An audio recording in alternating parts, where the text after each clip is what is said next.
O regime também é admirado, né, lá pelo governo do PT, admirado pelo governo do PT, é aquele lá da Rússia, de Vladimir Putin, é uma democracia autoritária, é isso aí. Depois da democracia relativa, né, que aqui no Brasil conseguiram criar este conceito de relativização da democracia, a gente pode falar também que nós temos uma democracia autoritária, que é a democracia lá de Cuba, democracia também lá da Rússia. Olha a mais nova aí, e a Rússia ela emite mandado de prisão contra a primeira-ministra da Estônia. Olha, o todo-poderoso Vladimir Putin e os seus asseclas. Tá igualzinho aqui no Brasil, né? Acham que pode fazer tudo contra todos, mas não é assim que a banda toca, não.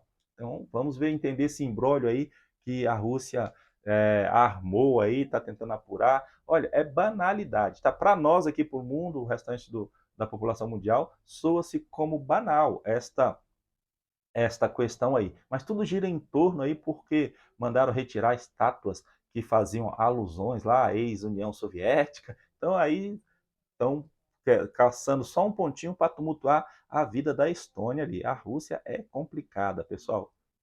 A Rússia emitiu um mandado de prisão nesta terça-feira, 13, em nome da primeira-ministra da Estônia, Kaja Kallas.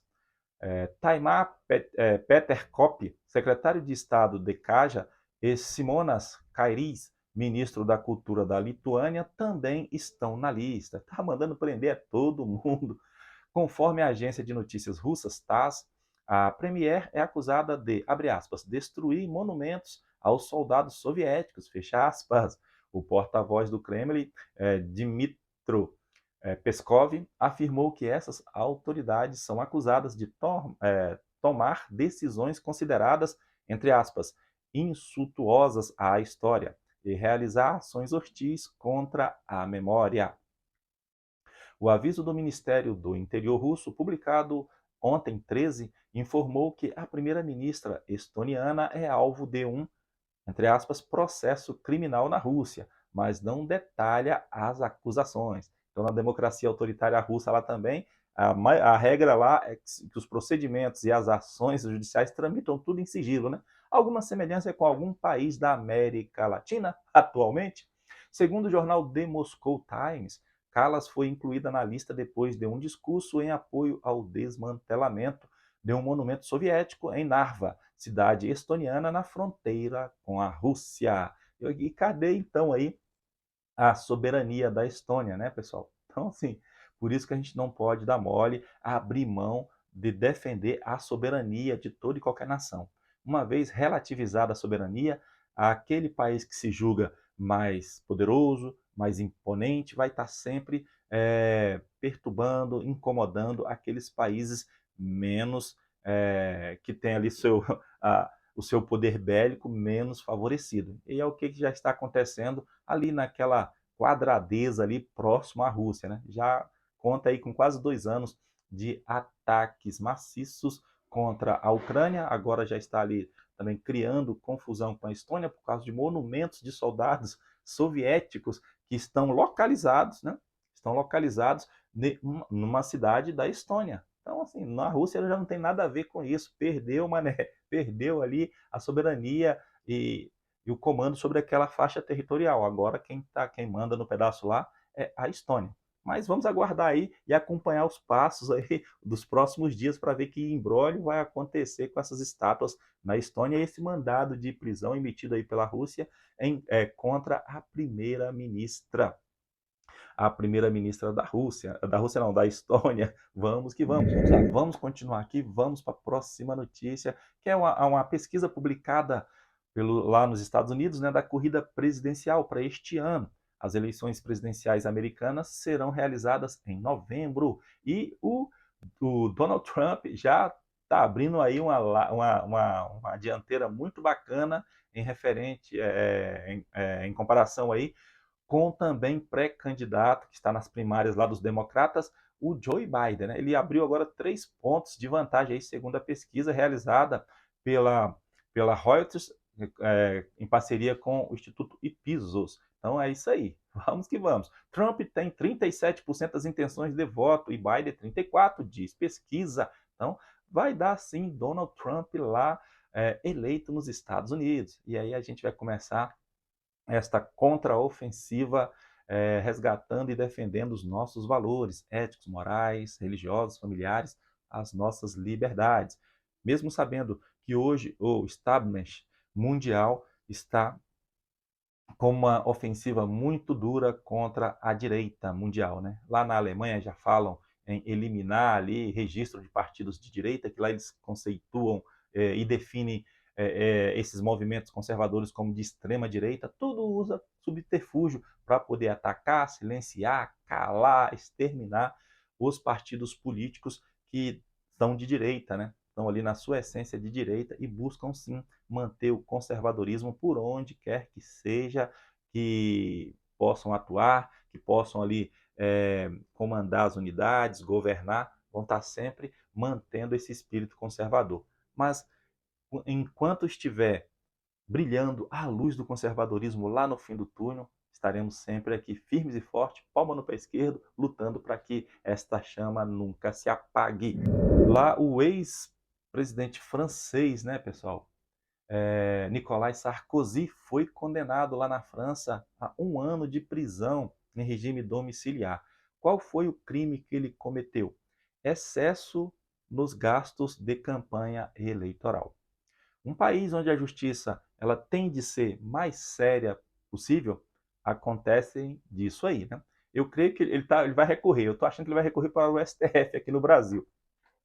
Mas brincadeiras à parte, pessoal, realmente foi ele tinha sido já condenado, né, em primeira instância, depois foi confirmada a condenação dele, mas aí ainda cabe recurso para Nicolas Sarkozy. Essa matéria dele, eu posso traçar um paralelo no que está ocorrendo hoje, o processo que está tramitando no TRE do Paraná contra o registro de candidatura do registro de candidatura não, na verdade é um pedido de cassação da diplomação do senador Sérgio Moro, né, ex-juiz federal titular da Lava Jato. Porém, o Sérgio Moro, a gente sabe que o sistema está atrás dele, inclusive até o Nine falou, chegou a dar declarações aí que ia F no Moro, e aí, então não pode dar margem. Se dá um pentelésimo de margem, é tudo que eles precisam para transformar aquilo ali na pior coisa possível e caçar o diploma dos seus opositores. E no caso do Sérgio Moro, ele também excedeu nos gastos de campanha. Tudo iniciou porque ele era pré-candidato à presidência da República e o limite de gasto é bem maior do que de senador e deputado federal.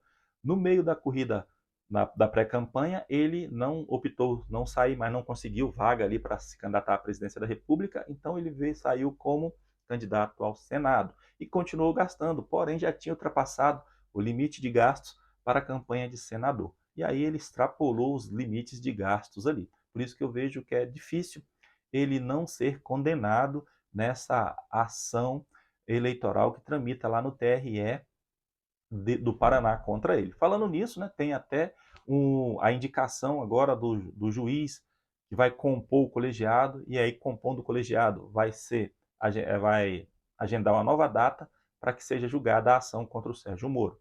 E o Lula já falou que a intenção dele é nomear esse juiz após o carnaval. Então, de amanhã em diante, a gente já pode ter aí a qualquer momento a indicação desse novo juiz para compor o colegiado que vai julgar a ação do Sérgio Moro. Mas vamos ver o resumo aqui então do Nicolas Sarkozy, que a meu ver é quase a mesma coisa do senador Sérgio Moro. Nesta quarta-feira 14, a Justiça da França condenou à prisão o ex-presidente Nicolas Sarkozy. Lembrando que aqui no Brasil, a questão do Sérgio Moro aí não cabe prisão, tá? É no máximo ali a cassação do seu diploma, consequentemente do seu mandato, por financiamento ilegal de campanha eleitoral. O processo é referente ao pleito presidencial de 2012. O político de 69 anos ainda pode recorrer da decisão. Por extrapolar o limite legal de gastos em sua campanha eleitoral, Sarkozy já havia recebido em setembro de 2021 a condenação em primeira instância. O limite legal de despesas, que seria de 22,5 milhões de euros, chegou a 42,8 milhões de euros. Ele quase dobrou o limite de gastos aí. Ele ultrapassou o limite de gasto e quase dobrou, né, pessoal, esse limite, né? Por essa razão, o tribunal determinou que ele cumprisse em regime domiciliar 1 ano de prisão.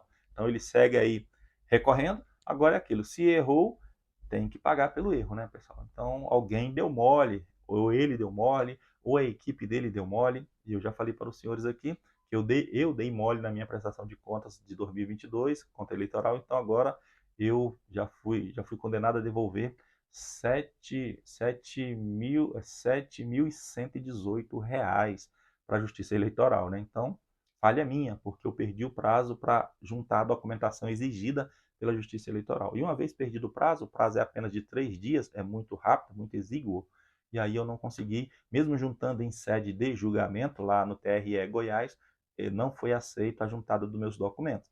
Então, e aí é aquilo, eu falei, eu errei, eu vou ter que pagar. Agora, o meu advogado entrou com uma petição pedindo o parcelamento dessa dívida, né? Vamos ver, então. Já tem a decisão, só que eu não consegui enxergar a decisão ainda. Mas eu creio que deve parcelar sim. Porque se não parcelar também não tem como pagar esse dinheiro agora. Eu vou ficar agarrado lá na União Federal, com débito na dívida ativa. Mas vai dar tudo certo, com fé em Deus.